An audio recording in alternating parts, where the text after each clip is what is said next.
Our next speaker is Wolfram Alderson, and he'll be talking about the blood sugar roller coaster. What is the blood sugar roller coaster, and how can awareness of the condition prevent and reverse more severe diet-related chronic disease? Learn how blood sugar dysregulation is not merely a symptom, but a key to preventing and reversing metabolic disorders. Continuous glucose monitoring is emerging as a valuable tool for revealing the link between mental health and metabolic health. Understand the relationship between low and high blood sugar and insulin resistance. Learn helpful testing protocols and technologies that will soon allow consumers to screen the entire food supply in real time, applying science-based criteria to prevent metabolic disease and avoid products and ingredients linked to metabolic disorders. In 2013, Mr. Wolfram Alderson and Dr. Robert Lustig, a globally renowned neuroendocrinologist and Professor of Pediatrics at UCSF, founded the Institute for Responsible Nutrition, IRN. Alderson served as its Executive Director and COO until March 2017, when he merged it with the United States Healthful Food Council /EatReal. He continues as Global Education Director for Dr. Lustig. Alderson and Lustig share a mutual interest in preventing and reversing metabolic disease, which includes hypoglycemia. Let's welcome Wolfram. Thank you. Mic is good? Sound is good, everybody? Great. Well, first I have to say I'm impressed because I've never talked to a group after 9 p.m. at night and who all still had their heads and eyes facing forward and, obviously awake. So congratulations, and I have to say I'm impressed. You obviously are a motivated group. And I also have to say it's a tough act to follow with Dr. Iflin. I also work for Dr. Iflin, and I'm happy to work for anybody in the metabolic health and nutrition field, which I'm very engaged in. I started off my illustrious career organizing the first certified farmers markets in California back in the late 70s. By the mid-70s, there were no certified farmers markets. Farmers markets had basically become illegal in the state of California, and Governor Brown, in his first run as governor, helped pass some laws to make certified farmers markets possible, and I got hooked. And the first market I organized, the first certified farmers market in Southern California, possibly in the state, it was still going in Gardena in South Central Los Angeles, and I got hooked in the food movement. Back then there was only one book around. We didn't have books like Jones or books by Dr. Lustig. I remember reading Food First. Do you all remember Food First? Colin, what was her first name? Anyway, there was only one book around on the shelf, and now we have so many great resources out there. No, I don't think so. Yet, but we'll figure it out. Disclosures, I did do my 23andMe gene testing, and it said that I have more Neanderthal genes than 70% of the population. I am CEO of the Hypoglycemia Support Foundation, and I do work for a few characters like Joan and Dr. Lustig, and I've worked for Gary Taubes and Nina Taicholz and a number of organizations that are all working hard in this space. So the topic of tonight is, are you on the blood sugar roller coaster? And my talk is actually based on a comprehensive infographic on hypoglycemia. It's the first of its kind. It took a year to produce, and it's at hypoglycemia.org/info. So in case you do fall asleep, since it is after 9 p.m., you can always go to the website and see the infographic there. And I did bring it along with me here in full human scale, which it takes 3 of these banners to show the whole thing, but I'm going to walk you through it. So for years, I was, despite being a healthy vegetarian and being on a no added sugar diet, I suffered from hypoglycemia.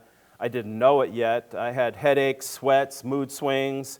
I managed it with caffeine, a nice big bowl of cereal in the morning, no added sugar cereal, and then moved on in the day to maybe some more coffee, extra strength Excedrin migraine tablets, and carbs, whenever healthy carbs like organic whole grain blue corn tortilla chips or something like that.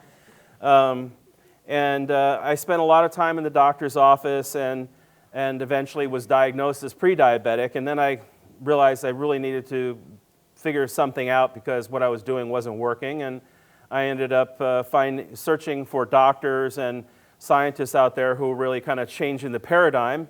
And I met Dr. Robert Lustig, and as mentioned earlier, I founded a national organization with him.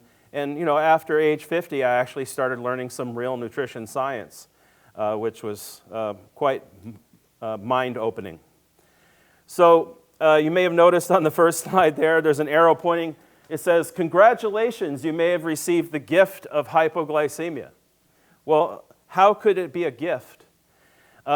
Just imagine that years before you become diabetic, years before you get type 2 diabetes or non-alcoholic fatty liver disease, somebody or something was waving at you and giving you some signs like, a mile away or 10 miles away or 10 years before you get some horrible metabolic disease. What if there was a canary in the coal mine? Well, that is hypoglycemia, folks. It's a sign. It can be a blessing. It comes in a lot of different forms: anxiety, depression, physical and mental fatigue, brain fog, cravings, a lot of the things that Joan was describing. And of course, there's a lot of overlap between what we're talking about here because processed foods are at the center of it all. I know Dr. Lustig has been here before. I worked with him to produce this 1-hour documentary, which has been all over the United States, called Sweet Revenge, Turning the Tables on Processed Food. We did bring some sample DVDs in case anybody still has a DVD player. So clearly there's a lot of overlap here. But the message, the gift, is change while there's still time. Listen to what your blood is telling you, what your blood sugar is telling you. And if you listen and act, maybe you could save yourself a lifetime of unnecessary suffering.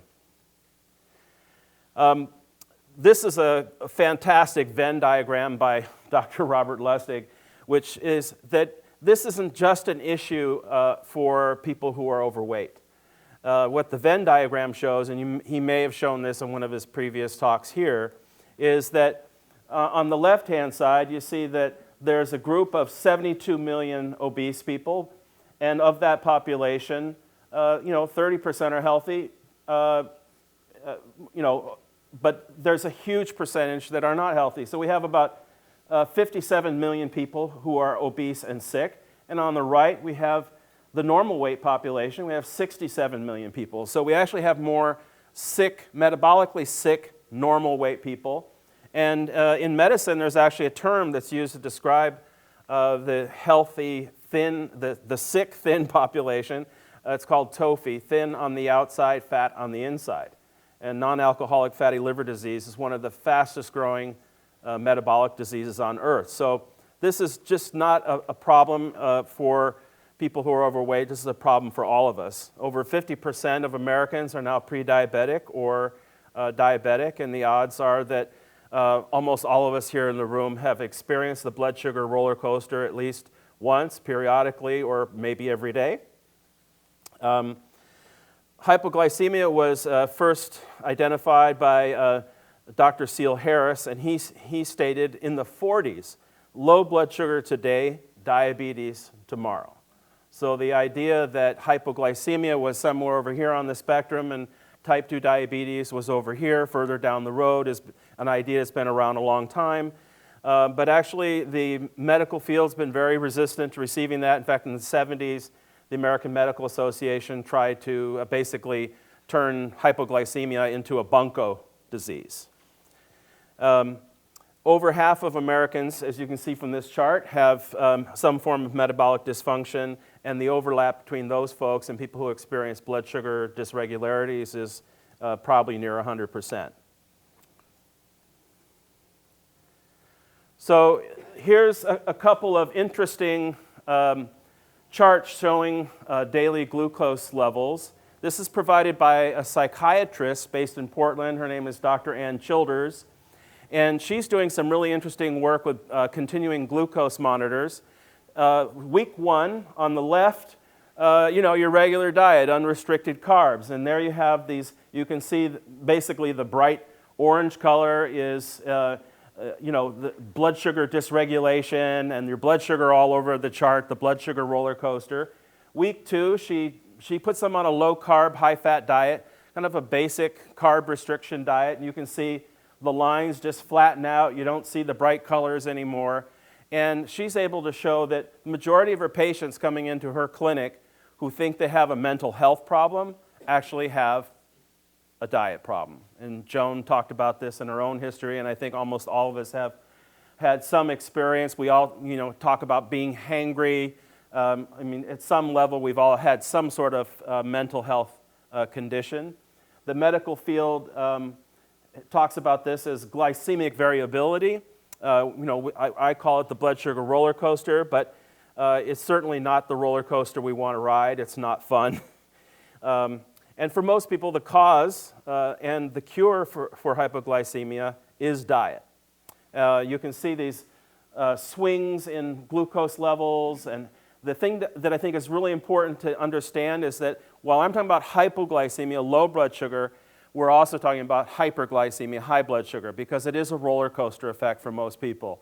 I had that big bowl of cereal in the morning, even if it didn't have added sugar. My blood glucose spiked, and if I was on carbohydrates, processed carbohydrates the rest of the day, my blood sugar would be going like this all day. And what happens when your blood sugar goes up? What does your body produce to help you manage that sugar? Insulin.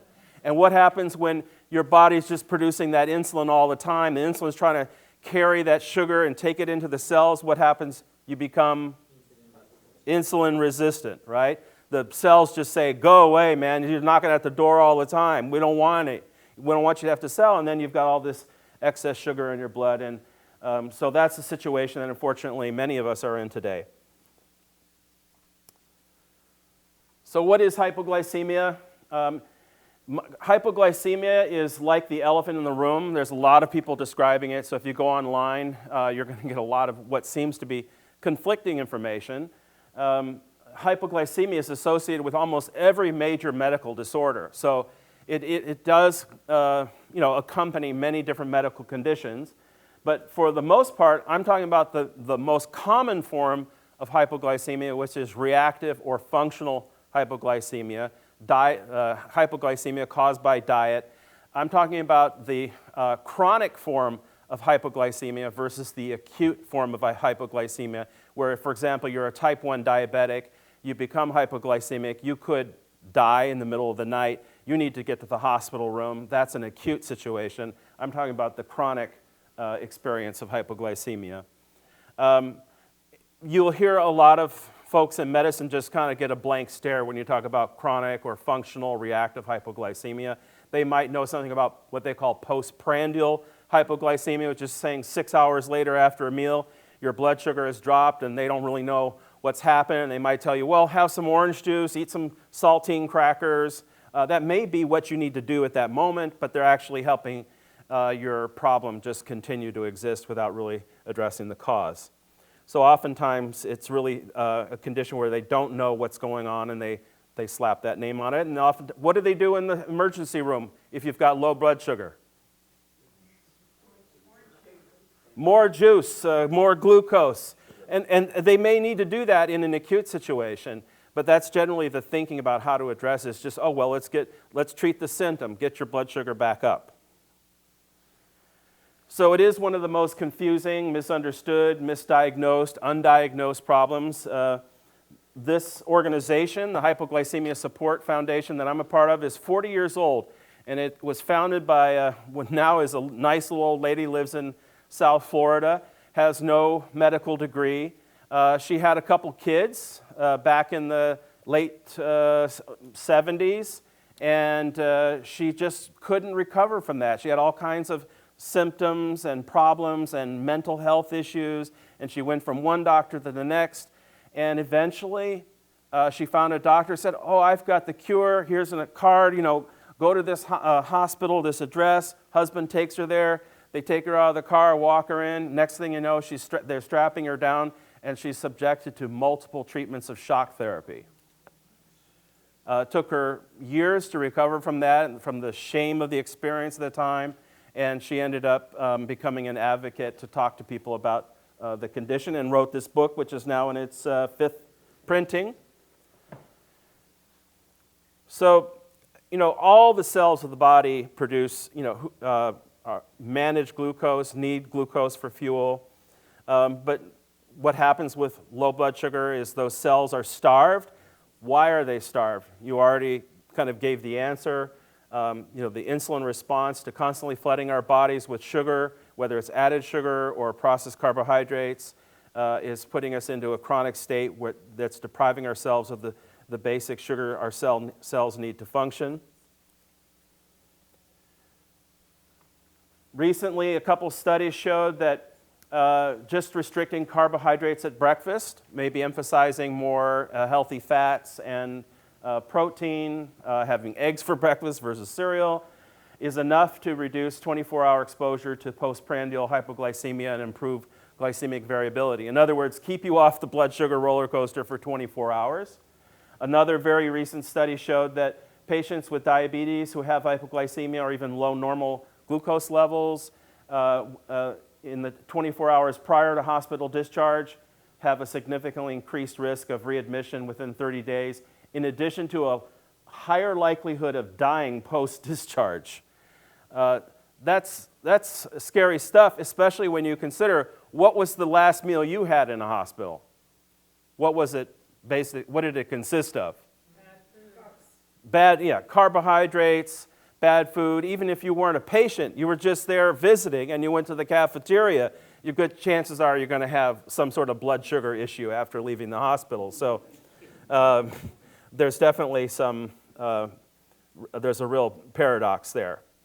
Hypoglycemia is associated with a wide variety of diet-related disorders, metabolic syndrome, type 2 diabetes, fatty liver disease, medical conditions as well on the acute side, critical illnesses, drug side effects, organ failure, gastric bypass surgery, etc. So again, Dr. Seal Harris said, low blood sugar today is the diabetes of tomorrow. Unfortunately, tomorrow is already here. Our children, as you know, type 2 diabetes, onset of type 2 diabetes is now in children. When I started off my career back in the 70s, I worked in a senior center, preventive healthcare center, and type 2 diabetes was called geriatric diabetes. That was the name. So that's happened since my career started in 1978. So between 1978 and now, type 2 diabetes, we're finding it in the womb. Dr. Lustig is seeing children who haven't been born yet have type 2 diabetes. And we are at the Hypoglycemia Support Foundation. We get calls every day. You go on our website. We have testimonials from parents all over the country who are just despondent because they don't know what to do. Their doctors don't seem to understand what's going on with their kids. As I mentioned, half of the adults in the U.S. have diabetes or prediabetes. So oftentimes people say, well, how many people are affected by hypoglycemia? Well, at least 50% of the country, I'll guarantee you. But I think if you just ask around, who's experienced the feeling of being hangry or had mood swings or had other health issues, they could be skin, it could be a wide range of things. I think you'll find that almost all of us are having some experience with blood sugar dysregulation. What is it triggered by? We know, this group, I'm sure, knows the big kahunas: sugar, processed foods, alcohol, caffeine, tobacco. Of course, stress and other medical conditions are compounding factors. Processed carbs and added sugars are among the main culprits, and carbohydrates from whole foods are usually not an issue. Even if they're carbohydrate-based foods, we're mainly talking about processed foods and added sugars. Those are the real culprits. The four key causes of hypoglycemia are diet, number one, stress, lifestyle, and medical conditions. Mental health symptoms of hypoglycemia include depression, mood swings, mental confusion, brain fog, fainting, blackouts, nervousness, restlessness, phobias, irrational fears, irritability, insomnia, and even suicidal tendencies. Any of this sound familiar to anybody in the room? Anybody here been hangry? Physical symptoms include fatigue, exhaustion, headaches, blurred vision, dizziness, shakiness, loss of balance, numbness, muscle twitching, joint pain, convulsions, rapid or irregular heartbeat, cold hands and feet, and sweating. And diet-related symptoms include food addictions, which Dr. Iflin has covered extensively, chronic overeating, food cravings, food sensitivities, allergies, sudden hunger, feeling hangry, anorexia, and obesity. Again, diet is the leading factor in producing hypoglycemia as well as the primary method for controlling it.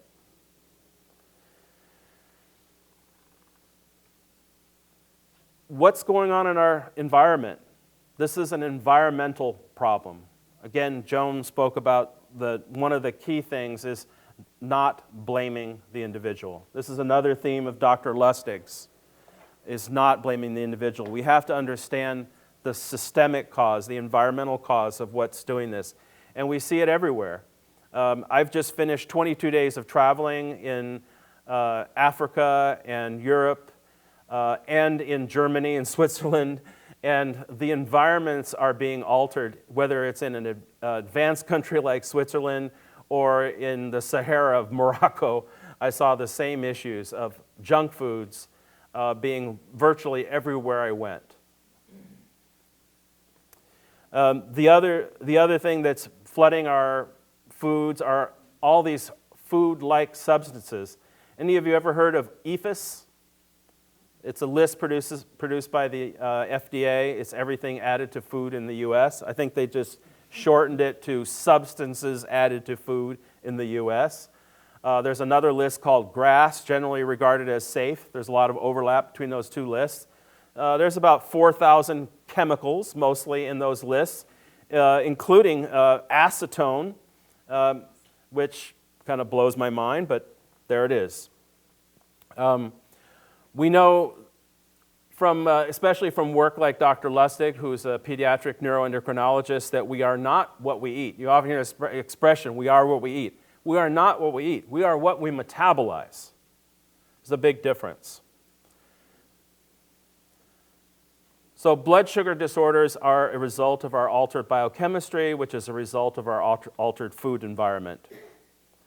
The fields of metabolic and mental health are closely related and merging. As I mentioned earlier, Dr. Ann Childers is doing some really amazing work with a clinic that is linking metabolic with mental health.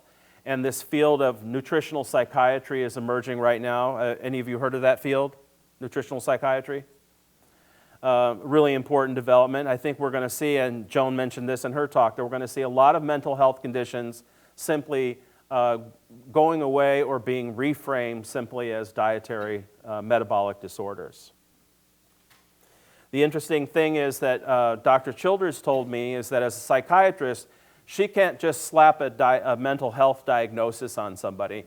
You have to observe, see the client a couple times, make some observations, gather some data. And so with her 2-week continuous glucose monitor test, she's able to reframe a lot of her patients' mental health problems as metabolic issues, and they literally are going away in 2 weeks. One of my favorite projects is called Dunk the Junk. We literally need to eliminate or drastically reduce processed foods. Joan's work is amazing because she's really going deep into this challenge of eliminating processed foods from our life. I mentioned this DVD. This is sort of the reducing processed foods light, but even just with some seemingly small changes in our diet, we can see tremendous benefits. Dr. Lustig did a study simply restricting fructose in the diet. Have any of you heard of that study that Dr. Lustig was involved in? So he's working with children who were very metabolically ill. In 10 days, he saw amazing transformations in their metabolic health simply by eliminating fructose from their diet. So he said we were still giving them a junk food diet. We were not on a health food diet. They were not on a whole food real diet. He said, I took away their donuts and I gave them bagels.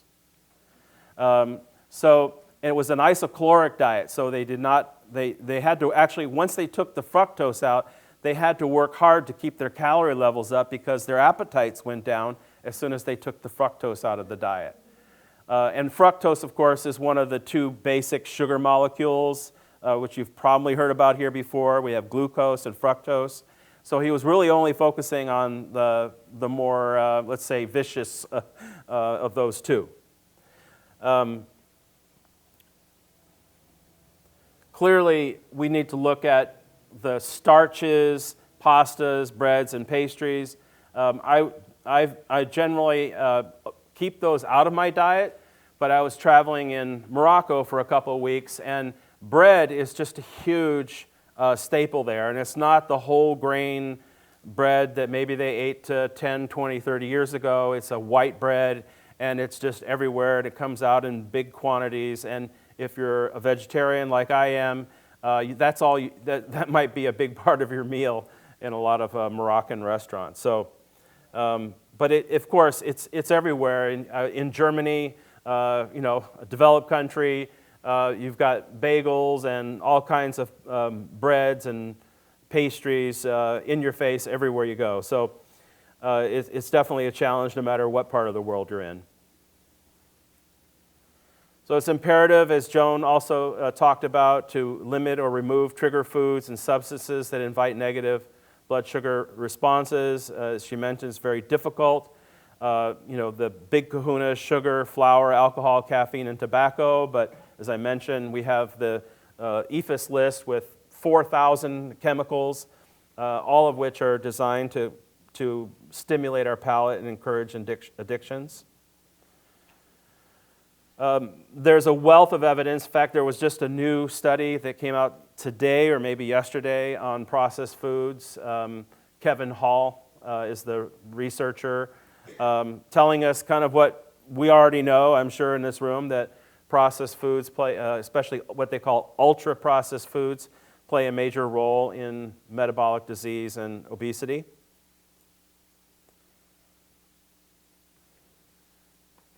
One of the chemicals, one of the first ones, if you go to the EFIS list, or now the substance added to food in the U.S., on the list is acetone. And I have this very distinct, olfactory memory experience of my mom, removing her nail polish with acetone. And there was always some acetone in the bathroom cabinet.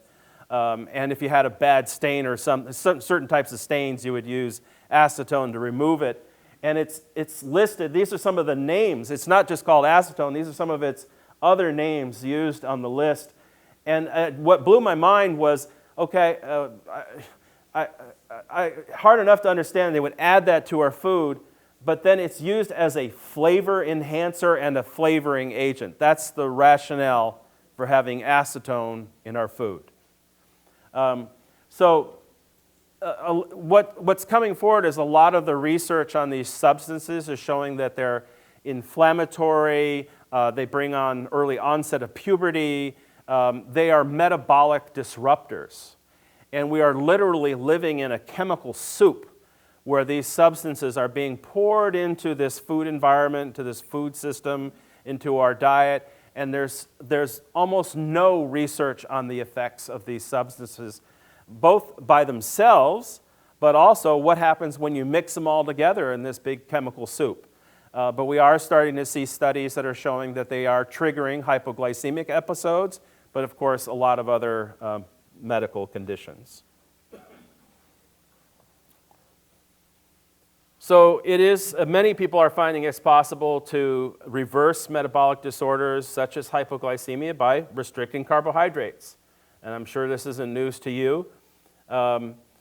Lustig likes to use the term safe carbs. He's actually a carb-loving guy. The keto folks and the low-carb, high-fat folks love Dr. Lustig, but he's not a fanatic. He really believes that healthy carbohydrates have a place in our diets. I think Dr. Iflin follows the same thinking. whether or not we need to, what macronutrient ratios we need in our diet, I think is something that needs to be worked out more at an individual level, but clearly for hypoglycemia, there can be a place for healthy carbs in our diet. We just need to focus on eliminating the processed carbohydrates. Those are number one. And then some of us, like myself, I'm extremely sensitive to carbohydrates, so I have to be careful with things like, any breads, potatoes, or starchy roots, things like that. The simple thing, although sometimes it isn't so simple, is just to focus on real food. As Dr. Lustig sometimes says, if it has a label, it's a warning label. That used to work, but as you may know, Joan mentioned that you have to walk your way to the back, to the outside aisles to get to whether it's the protein, the meat section, or the vegetable section. But the industry is working hard. I'm seeing sugar being put onto nuts, sugar being put onto meat, sugar being put onto fish. It's just sitting there in some sort of drizzly, sugar sauce, marinade, thank you.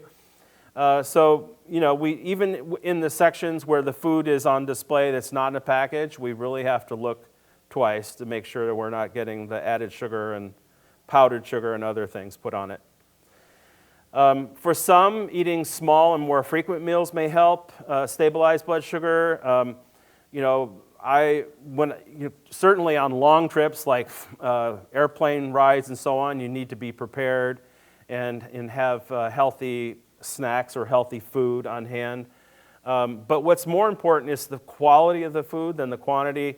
Some people might do fine with 1 meal a day, 2 meals a day, 6 meals a day. Again, I think that's more individual. But for hypoglycemia, it's just like any other dietary disorder, it's really the quality of the food that counts. We're bombarded by unhealthy food choices, so as I said, being prepared. I knew I wasn't going to have time for dinner tonight, so brought along some snacks with me. I make my own, I call it Kool-Aid, but it's just herb tea, iced, and to avoid having to rely on sodas or even bottled water when I'm out. So, you really have to kind of be a survivalist and think through things in advance. And it's sort of like, any of you drive a motorcycle? It's sort of motorcycle consciousness. When you're a motorcyclist and you're on the road, your attitude has to be, everybody's going to try and kill me. And that's sort of the attitude you have to have if you're a hypoglycemic or if you have dietary issues or if you're trying to get off processed foods. Even your sweet little old grandmother or your aunt or your teacher or your boss at work, there you are sitting at your desk, you've been good all day, and they come around the corner with the office cake. So-and-so's birthday today. You just have to be prepared. So the solutions.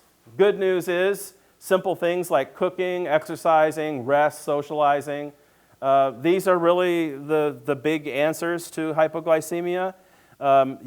In the old days, if you had hypoglycemia, they'd call you a hypoglycemic. I hate that. You're not a hypoglycemic. If you have hypoglycemia, you're a person with hypoglycemia. You are not your life situation.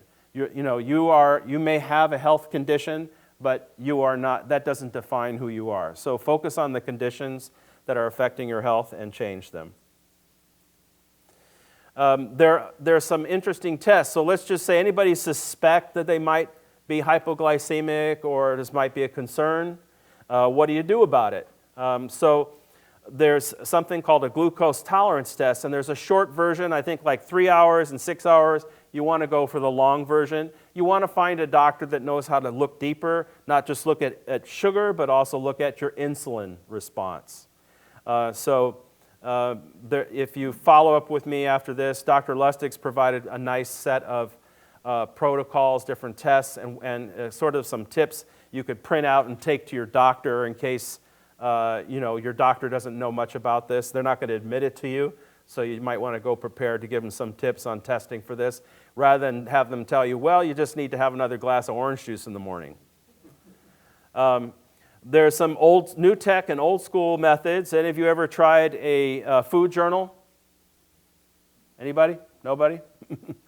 Well, if you use the continuous glucose monitors right now, anybody heard of a continuous glucose monitor? So these are devices that up until recently have only been used by type 1 diabetics.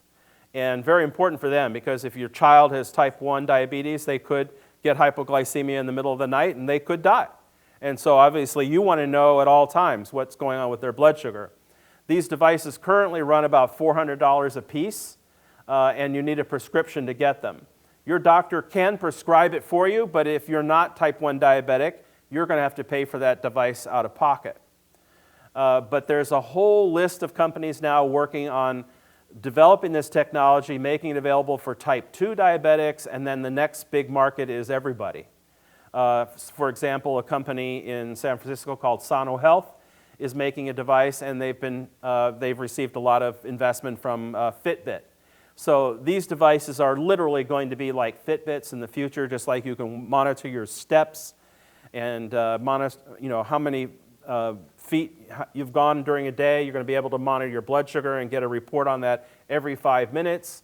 And what will change your world is actually seeing what happens to your blood sugar after you had that bowl of cereal that you thought was a healthy bowl of cereal or whatever food you're eating. You'll actually be able to know what's going on. In Europe, they're already selling a throwaway 2-week continuous glucose monitor for $50. And some doctors in the US are ordering them, using them here, because they only, like Dr. Childress, she only needs 2 weeks. 1 week baseline, just eat the usual junk you're eating already now. And then week 2, let's just try restricting carbs and seeing what happens. And you see the magic. And the patient goes, wow. And that's all they need to know to get onto a carbohydrate restriction diet. Of course, that means eliminating processed foods.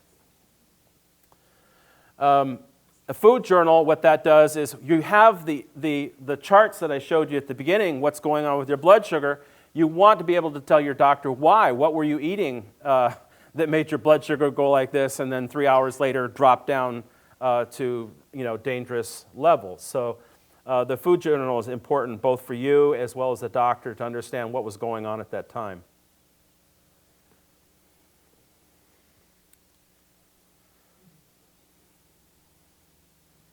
Another really interesting technology that I'm involved with, a startup, which is really kind of at the cusp of a for-profit and a non-profit company, is building a platform that will allow you to apply your particular set of criteria towards food. For example, if you wanted to take Dr. Iflin's advice, you read this book, you heard a lecture, and you wanted to basically cut out processed foods from your life.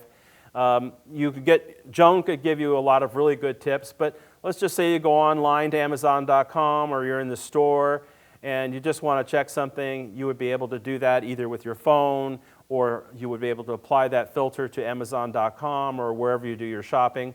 I think Dr. Iflin actually prefers you to shop online because then you're not tempted when you're in the store. 60% walk out of the store with things that they didn't intend to go in to get, whereas if you go on to Amazon, you're theoretically just buying what you think you need or want.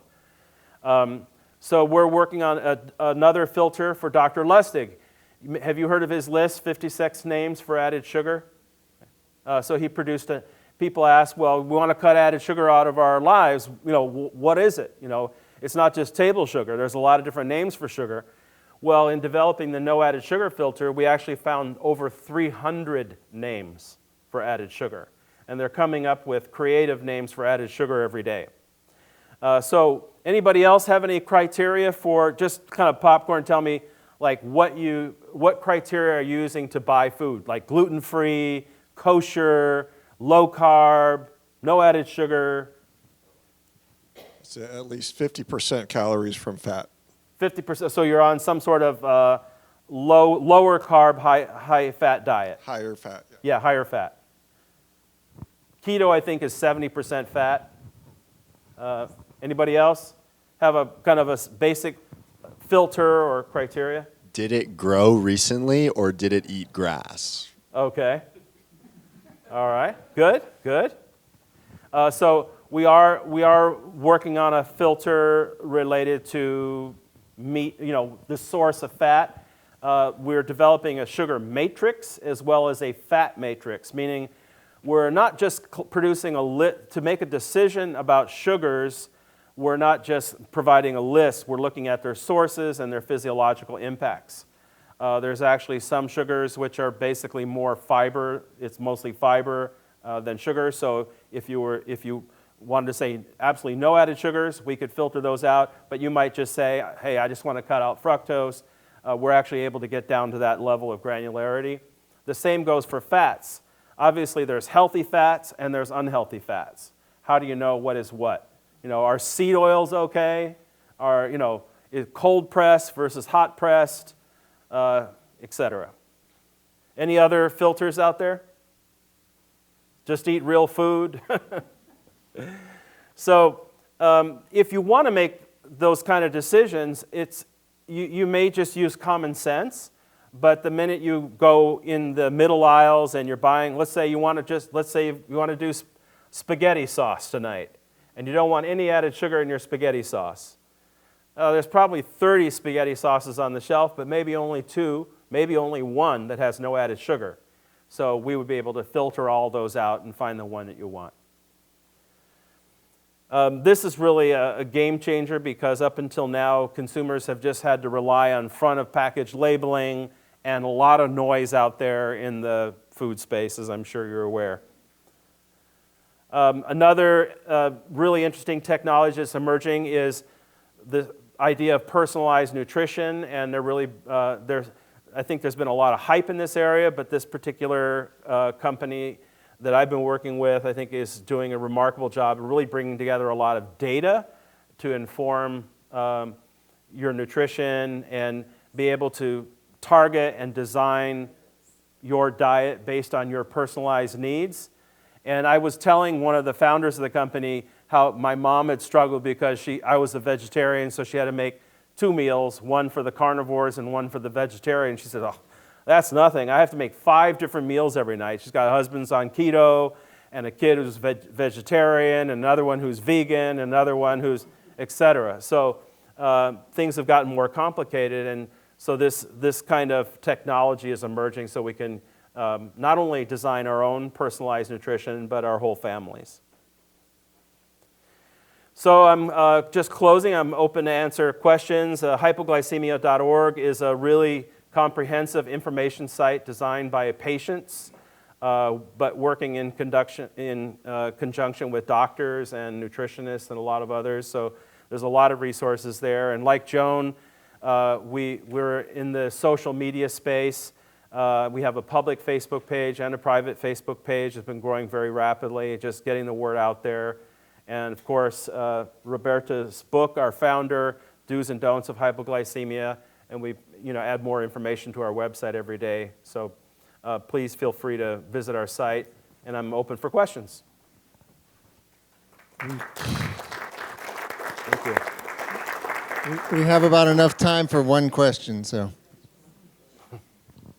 I was interested in on high glucose because I'm hardly eating any protein, and I'm not eating any sugar, but my glucose is still 90 to 100.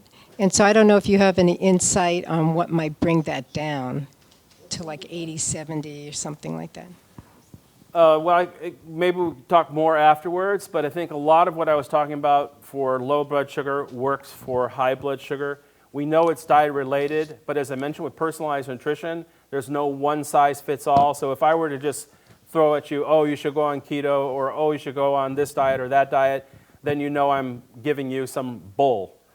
Because what's really needed is to do a little deeper analysis, and we need to look at what your total, maybe it's starch, maybe it's a medical condition.